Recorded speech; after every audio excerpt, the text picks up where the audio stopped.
It's not fair to leave somebody for 6 months with no money. You can either shine from getting people into work, but that's really difficult, or you can stop the money, which is really easy. That you can do, is there? Apart from suffer. That's fair. Nah, definitely not fair. A Jobcentre Plus advisor has revealed to The Guardian the growing pressure to stop people's benefits, leading to vulnerable claimants being set up so their benefits get cut off, or sanctioned as it's known. Suddenly in your job you're not looking for somebody to help them into sustainable employment, which is what you're employed to do. You're suddenly looking for ways to trick your customers into not looking for work. And you can come up with many ways. I've seen dyslexic customers given written job searches, and when they don't produce them, what a surprise, they're sanctioned. It becomes a culture of let's hit the target. And nobody seems to think about the personal effect it has on people. It's always about the target. They don't care how you achieve it, they don't care who you stop. The whistleblower, Kay, said advisors in his office have a target of 3 claimants a week to refer for sanctions to a decision maker who rules on the case. A sanction may then be applied from 1 week to 6 months. During this time, job seekers' allowance is cut off and a claimant has to apply for hardship payments, usually half the normal amount. Clients may be sanctioned, or DMA'd as it's also known, for not trying hard enough to get a job, or for a refusal of employment. Refusal of employment, according to the guidance on the job centre system, is when they turn down a job. But the way they're using it at the moment is if you don't apply for a job, suddenly that's a 6-month sanction. And the other one of actively seeking employment is generally if you feel they're not looking for work or not trying hard enough. And this is just generally used a number of ways just to basically trip them up. Wigan's Citizens Advice Bureau told me large numbers of their clients were reporting having their benefits cut. Although Wigan is not where the whistleblower is from. Do something slightly wrong, you get sanctioned, and it's horrible. They think you're not trying hard enough, they're not going to give you your money, are they? I hadn't gone to a back to work session, and I told them that I was ill, and they were just saying like that they can't do nothing. I didn't apply for 2 jobs because I'd already been offered a job. What, so they sanctioned you on your next claim? Yeah, from the last one. It is troubling times for people in job centres. Can't find no jobs anywhere around here, it's just dead. And these just like to mess you around because they can, when you haven't got a job. I just felt like I'd been attacked for no reason. I met John, who told me a fire alarm went off during a job centre interview. His advisor said they would send application forms through the post, which came too late for the deadline for 3 jobs. I literally took them out to the door and rung them up straight away. They just basically stopped my money, and I didn't know anything about it until I actually checked my bank. I rung up to find out why I'd not received my money, and they said I'd been sanctioned until the end of May from February. It's outrageous, the length of the sanction. It's completely and utterly unfair. Not fair to leave somebody 6 months with no money. I've actually lost a lot of weight because of the amount I'm actually eating. Been thrown out of my parents' address. I'm living with a friend, I'm actually sleeping on the couch.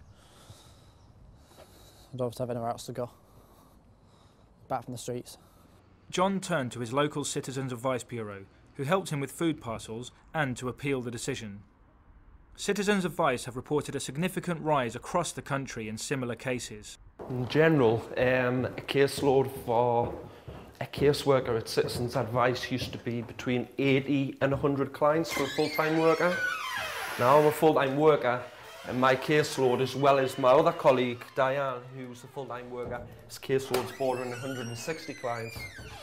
Andy Robertson spent 8 years working at a job centre before joining Citizens Advice. This is today's post that's just come in for one day, which is all linked with the cases. So in this one being medical evidence, come back from a consultant which needs review to see if it'll help with the client's grounds for appeal.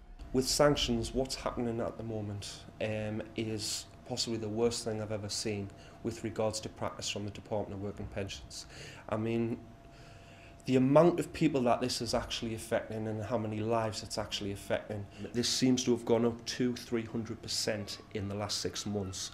and clients seem to be getting sanctioned on the job seekers allowance now for next to nothing. It's been the biggest fundamental change I've seen in working in benefits in the last 12 years, and an increased workload and increased distress of clients and advisors who more seem like robots as opposed to being human beings. Kay says this is because of the target culture, which leads to competition between colleagues and offices. Well, my particular team has a board that has what DMA you've done each week and how you're doing against the other people on your team.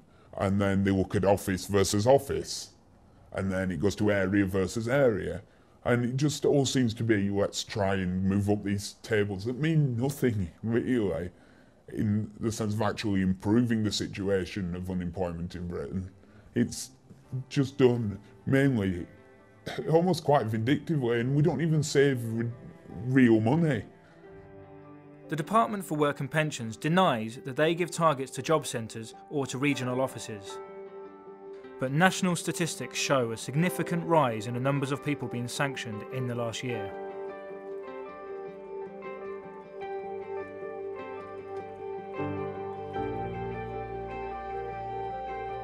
Saving the public purse is always a phrase used in our office. It's drummed home all the time. Oh, you're doing a good job, you're saving the public purse. It's an explanation. Feel good about stopping someone's money. You've just saved your own pocket. Hiya, I'm ringing up regarding a client's job seekers allowance sanction now she'll receive. There is also evidence that vulnerable people are being caught by the harsher regime. A lot of clients who have severe mental health problems. This seems to be affecting, and it's also affecting clients who have reading and writing difficulties, people who are dyslexic, who have work capabilities and capabilities in many different types of fields, but who are unable to fill in application forms themselves. Advisors were previously exercising their discretion. They were more on a human level where you could actually see a client face to face and know what their limitations actually were. Now that human relation, client-advisor balance doesn't seem to exist anymore. Now it's more so that, right, if you don't apply for the job, you are getting sanctioned. Oh, it totally gets the wrong people. It leads, but it's the target that leads you to this. It leads you to setting up those who are easy, those who aren't going to kick off with you, those who really don't understand what's going on, those who, quite honestly, are just completely, to be honest with you, gullible to the person is helping them when really they're looking to set them up. Young often fall into it because they just haven't been there long enough. The uneducated are generally another major target. While they may not be a person with a disability, they have seriously low educational standards and it's easy to exploit them. And you very rarely see the hardcore ever taken because they know all the forms, they know it better than most at staff, the system. Some people think that you've got to be strict on benefits because there are people that are work shy and won't apply. Do you think that applies to you? I'd actually do anything to get off the door because it's horrible.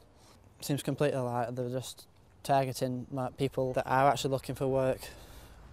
What's it done for your kind of job searching situation? Completely hindered it because it's actually left me in a state of depression. I've lost weight, I'm tired. You know, if you fall on hard times, this is supposed to be the place where you go for help, where somebody gives you some guidance. Most people hate the target. They don't like doing it. They feel guilty afterwards doing it. You can see staff switching customers with another staff member so they don't have to see somebody they've DMA'd the previous week because they just can't face it. I had a customer who came to me after I'd DMA'd him and he'd been basically beaten up because he couldn't pay somebody. And I couldn't actually imagine, the feeling was, I just felt absolutely terrible and I didn't and yeah, he hadn't done the job search that he should have done properly, fair enough, but it still didn't make it still weren't right, you know. I can't claim that that was the right decision to make and that what I did benefited anybody. Quite honestly, I try not to think about the other effects because it's the only way you get through it. The DWP statistics also reveal that areas with high unemployment, like the North West and the North East, tend to have harsher referral regimes. The stricter application of sanctions also coincides with cuts to job centre staff and provision.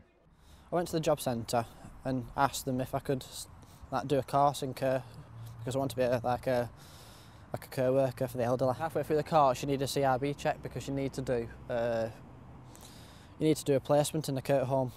The job centre assured me that I could be funded for a CRB check, but when it came down to it, I definitely needed the CRB check there and then. They said I can't be funded for it. I had to leave my course. I had a job waiting for me at the end of the course, but I felt like they got my hopes up and then just like smashed them down again. From April, we offer no provision in our office. What do you mean by that? Nothing. No training course, nothing. The funding ends at the end of March. We're trying to get everybody onto a course at the moment. Those who still care, we're trying to get as many people onto courses as possible. Because in April we know there's no funding at all. Because there are only 2 targets now. You can either shine from getting people into work, but that's really difficult, or you can stop the money, which is really easy because you can introduce a system to do it. Why do you think people aren't speaking out about this? Fear of the job. The fact that they'll probably get sacked. And they don't want to join the people they're signing.